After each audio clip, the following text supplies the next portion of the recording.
천지인 삼재 관점에서 본 뇌와 컴퓨터라는 제목으로 말씀드리겠습니다. 먼저 CPU와 GPU의 차이에 대해서 알아보겠습니다. 핵심적인 차이는 여기서 이제 녹색으로 표현된 코어 부분입니다.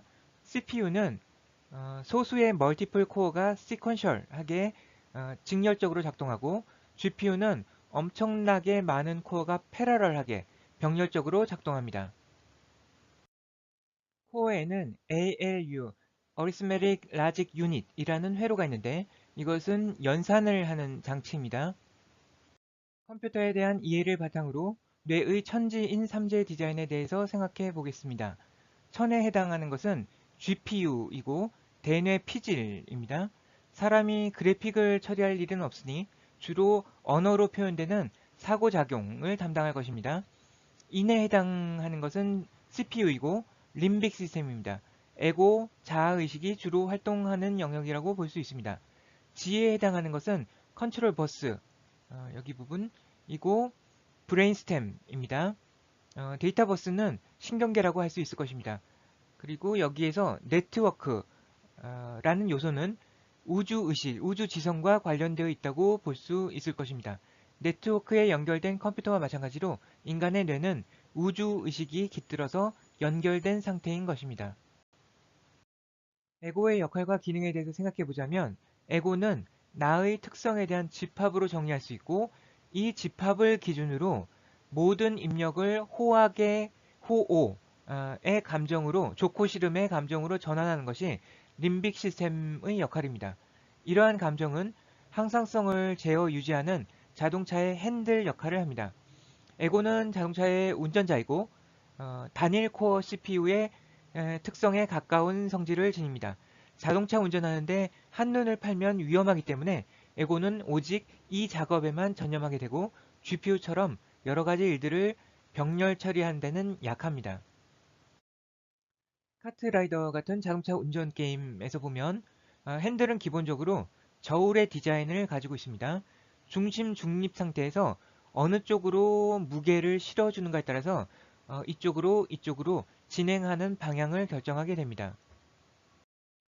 문항팔개는 항상성의 범위 내에서 머무르도록 조절하는 역할을 하는 장치이고 이것은 생명체의 생존을 위해 가장 필수적이고 기본적인 기전입니다.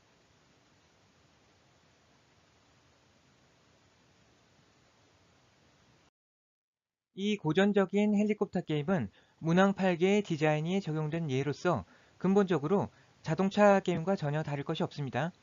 생명체가 항상성을 유지하려 한다는 관점에서 보면 항상성의 양 끝단의 중간 지점에서 계속 머무는 것이 가장 안전하고 안락한 상태일 것입니다. 하지만 그렇게 하면 아무 변화가 일어날 수 없고 다양성이란 것이 존재하지 않게 됩니다. 따라서 생명체에는 가능한 중심에 머무는 것에 대한 선호와 양 끝단에 다가가는 것에 대한 싫어함이 있는 반면에 어떤 상황에서는 보상 아이템이 특정한 위치에 등장합니다. 이것을 먹으려고 하는 마음이 욕구이고 욕심인데 예를 들어서 아이템이 이렇게 위험한 곳에 등장했는데도 먹으려고 한다면 그것을 탐심이라고 볼 수 있을 것이며 아이템을 먹으려 했는데 못 먹으면 분노, 즉 진심이 나타나게 되고 치심, 어리석음이란 이런 아이템을 먹으려다가 뒤에 숨겨진 장애물에 부딪힐 수 있다는 것을 미처 생각하지 못하는 것이라고 볼 수 있을 것입니다. 에고는 근본적으로 나에 대한 집합이기 때문에 이것의 여집합은 내가 아닌 것이 됩니다. 에고를 기준으로 좋고 싫은 것이 나누어지고 인간인 나를 기준으로 천시, 지리, 인사가 나누어지듯이 모든 것이 나를 중심으로 해서 서큘러 어드레스, 배치를 이룬다고 볼 수 있습니다. 이것이 60개의 좌표 위치로 나뉘어진다면 2에서 5의 기본수에 해당하는 것들을 모두 표시할 수 있는 분류 맵이 됩니다. 이 각각의 판을 정보 저장의 단위인 맵이라고 생각해 보겠습니다. 에고에 의해 분류된 정보의 맵들은 서로 다른 위치에 분산되어서 저장될 수 있을 것입니다. 그리고 그것들의 맵을 서로 분리했다가 재결합하는 등의 과정을 통해서 새로운 것을 만들어내는 창발성을 일으킬 수 있을 것입니다.